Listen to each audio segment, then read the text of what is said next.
Hello, we are Capstone Design Team 19, working with renewable hydrogen under Dr. Julia Valla. Our names are Jared Anderson, Philip Tang, and Joey Bross-George. For the past several decades, our global economy has almost solely relied on fossil fuels to power its needs. However, the future prospect of a hydrogen economy is becoming increasingly plausible as the cost of producing and maintaining hydrogen continues to lower and fossil fuels increasing. Our project is designed to evaluate a hydrogen production model and compare its economic feasibility to that of current methods. Our goal is to design a model to produce 30% of Connecticut's residential power demand purely with the use of renewable hydrogen and evaluate its economic feasibility. Renewable hydrogen, opposed to common methods of hydrogen production today, only uses renewable sources of energy, such as wind, solar, and hydroelectric power. Although these renewable methods can already supply power directly to the consumer, they can't operate all the time, leading to a need for storage. This is where our renewable hydrogen project comes in.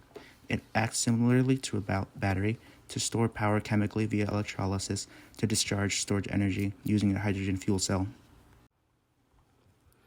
Our design consists of using renewable energy sources such as wind and solar to directly power a house when it needs immediate power, and using hydrogen as a sort of upgrade to the standard batteries that currently exist, extending the amount of energy that can be stored on site on a per home basis.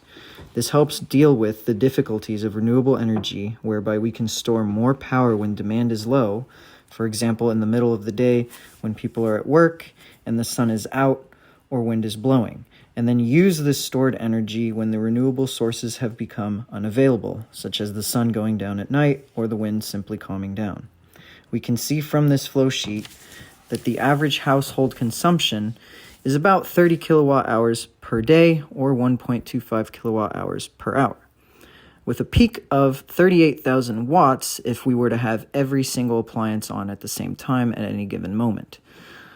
The core idea is that we could have power for about 1 week without any available renewable sources. So for example, just a very cloudy week with no sun or no wind. This can happen. This storage of energy could always be scaled up as well. We could go from 1 week to 4 weeks to even multiple months if we simply increase the storage capacity of hydrogen.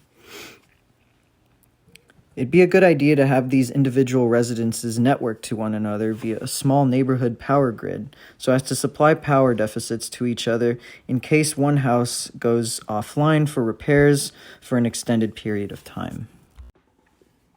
As for the cost of the system, there's the cost of the PEM electrolyzer to produce the hydrogen, cost of installing the energy source unit, either wind turbines or solar panels, a metal hydride storage tank for the hydrogen, and the cost to pump the water into the electrolyzer unit.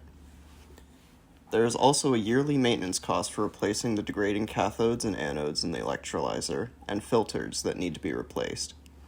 As for safety, due to current regulations, the hydrogen cannot be stored near a house because of flammability concerns.